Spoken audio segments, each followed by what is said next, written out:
So, merong nag-message sa akin, tinanong niya ako kung ano daw ba yung ilalagay dito sa foundation's information. So, dito po sa foundation's information, actually, tinanong ko din, nagtanong din ako sa CFO mismo, sa Facebook page nila.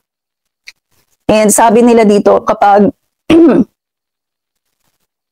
instead na information ng foundation, kapag hindi nyo alam kung anong ilalagay sa foundation's information, ay information na lang daw ng petitioner ang ilalagay nyo. Kasi minsan sa form nila kapag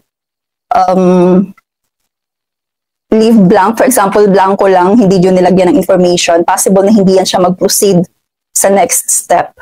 So better, kung hindi nyo alam kung anong ilalagay, or for example, hindi sila nagre-reply sa inyo, ilagay nyo po yung information ng petitioner nyo or ng sponsor nyo.